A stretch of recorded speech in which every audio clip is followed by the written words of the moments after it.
each one of these religions that Duncan pointed to, he's right in that they each sort of attempt to address the problem, but the solution that they present is in the self. It comes from inside of you.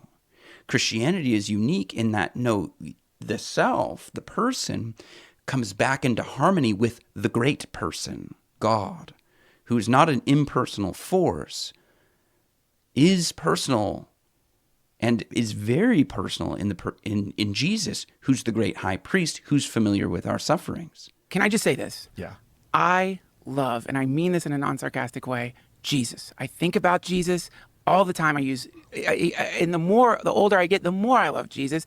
And who did Jesus, Jesus hung out with people that were rejected by society. Jesus hung out with tax collectors, drunks, gamblers. Yeah. And so I remember being at the Comedy Store, and anytime I was hanging out with them at the Comedy Store, anytime there was someone left out, Zandora or Stanton would go over there, and it wasn't a recruitment thing. They would just include them in the circle. Because why? Satan is the outcast, right? So it's anytime they would... Really? So is that part of their thing? I don't know. All I'm saying is when you judge a tree by its fruit. And here's the thing, man. And I think not those guys... I never thought you'd be on here simping for Satan, bro. I'm not simping for Satan. I'm just saying Satanism is Christianity. Oh, I see what you're saying. You know what I mean? It's like a sect of Christianity. It's because that form emerges from Christianity. But what about the evil stuff? What are the tenets of Satanism? What's the most evil stuff? The evil stuff in Satanism? Yeah. So Christianity has evil stuff in it. So I won't pretend like I understand what Duncan means by Satanism is Christianity, but you can tell that there's a mixing here. There's a mixing of ideas, and obviously, the Bible, Christianity, we acknowledge the existence of sort of the enemy, the accuser, the devil, all of that does, it exists within the biblical story. So maybe he's just talking about that to some degree, but there's a really interesting interview that Jonathan Pageau did. And so I actually want to turn it over to Jonathan Pageau as he talks about the Luciferian spirituality that's emerging. Well, it's exactly what Chesterton, is accredited as saying about it, isn't it? That, it's not that when we stop believing in God, it's not that we'll believe in nothing, it's that we'll believe in anything. And that really seems prescient in this day and age. It's really, I wonder, is there a metaphysical dimension to that rejection of Christian things? Well, yeah, because the type of spirituality that is coming and that is happening, it's a revolutionary type of spirituality. It's a Luciferian type of spirituality. It's basically the desire for humans to liberate themselves from all stricture, all hierarchy, all gods. And ultimately, it ends in a suicidal move. It ends up being liberating ourselves from ourselves, or being liberated from ourselves. And so if you understand it that way, as really the image of the Luciferian rebellion, or, the gods... You have the knowledge of good and evil. Yeah, or the gods, castrating their father in the Hesiod's cosmogony. Like that image of revolution, that's what we're dealing with. It's Promethean, it's Luciferian. And so you can understand almost all of its manifestations, the idiosyncrasy, the collage aspect of New Ageism, where everybody is like, well, I do yoga, but I also believe in reincarnation. And then I still have my rosary. And it's like this kind of weird mixture, because it's all idiosyncratic. It's all whatever I want, whatever I feel like. And and then self-identifying, the idea that I can self-identify apart from my constraints, apart from my body, apart from my species, apart from whatever. All of these things are related to this idea of this kind of revolutionary type of spirituality. So there's a coherence going all through these manifestations, and sometimes they look contradictory at the outset. But once you understand that, you can see that it all kind of fits together. And so, on the one hand, you have a kind of idiosyncrasy of individual religious whatever whims, and at the same time, you have these world religion type, like environmental kind of taboos that are pressing down and are becoming like world level, let's say. So all of this is coherent. So just really interesting idea here from Jonathan Pageau, or an interesting observation here, just that idea of liberating from the self, total liberation from the self is actually a suicide mission. That's the seeds of its own self-destruction right in there. That's the self-destruct mechanism that's in the system as you take it on. It's also interesting for me though too, because I was talking with Louis Marcos about the greatest lies always have a seed of truth in it. And so as the lie kind of works and when sin is conceived, it gives birth to death, and there's this death. But that seed actually can grow in that dying and decomposing matter that is the result of this deception. So there's a rebirth even going on. At least that's the promise in Christ, is that the world has this idiosyncratic focus, this focus on the self, individuated from anything else, in an attempt to find freedom and joy, but you end in slavery, you end in depression, and there's an entropy that is part of that system. But in the midst of that, there's hope. There's a promise that out of that, Christ is working. I mean, what did he do? He went down into the lowest depths to liberate us from that. And so, man, I think that this is just part of the conversation that we're having today, which is kind of crazy, but it is becoming more overt. It's becoming more in your face. And so if you're paying attention, it's there for you to see it. And that's where this conversation goes next. There's an aspect of Rome, like the aspect that's represented in the book of Revelation, that is always there within Christianity. And so it's always creeping. It's always there on the margins. It's always kind of there. It's always kind of peeking its head up.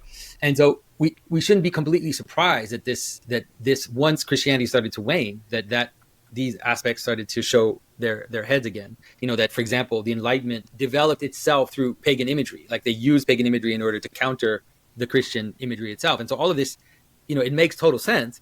And there's a coherence to Satanism. Like it's a highly aesthetic position. A lot of the Satanists are not actual Satanists they're ironic about it, but it still nonetheless is a very coherent aesthetic position to take. And by analyzing it, we can understand why there's a direct correlation between, let's say, Rainbow Coalition stuff and Satanism, because it is that self-naming and that kind of self-liberating of any type of constriction and being fluid and being, and not being named by anybody, so so when you see that happening, it's like we shouldn't be surprised.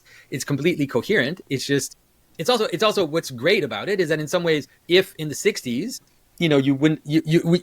those things weren't shown explicitly, now it's off, like the veil is off and everything is clear, like everything is just put out in, Christ said, like all the scandals have to be exposed, like everything that's hidden will be shown. So this is something that's happening now. So now, at least, like you said, now we can at least with Christians, like say, look, this is it. Like this is the presentation. So, but it's still going to get into the church. There was one in Canada of one of the Protestant churches, a woman who ended up becoming like the bishop. And I remember when she was elected, she gave this homily. And in the homily, she said, like, it is time for us to reach up and grab and take divinity for ourselves. And I was like, okay, Eve, like, what's going on? Like, what's happening? You're literally becoming Eve. Like, why is this happening?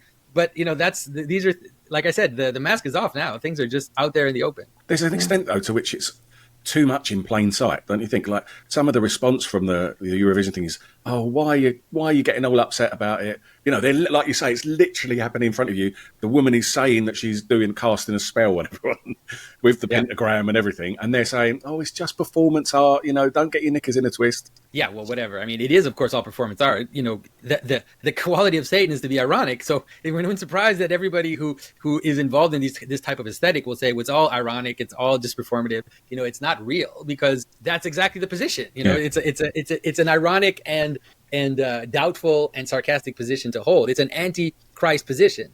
And so, of course, it can't have identity in itself. It can't be sincere. It can't be like, I'm really a sincere Satanist who really kind of believes it's all irony and all play. And they think that they're being tricky and we don't notice. It's like, no, that's exactly what Satan is. I don't know what to tell. He's a lack of identity. So.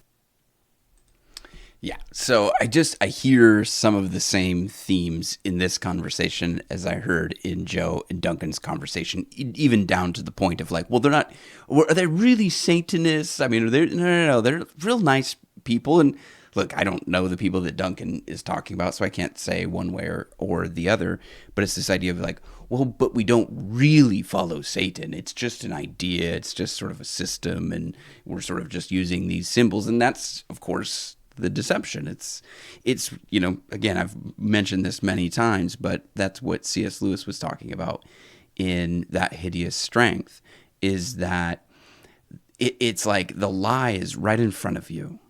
It's like people are being tricked to worship Satan in name, in appearance, but sort of say deep down inside, we're not really worshiping Satan. It's like, well, then what are you doing? Well, Satan doesn't really exist. And so that's the greatest trick that the devil ever pulled, is convincing the world that he doesn't exist. I don't know if that's true, but you hear that. And so again, important stuff. And I want to use the word fascinating, not because I'm fascinated by sort of the darker parts of this, but it is fascinating that the veil is coming off, like Jonathan is saying, that what is hidden is becoming exposed.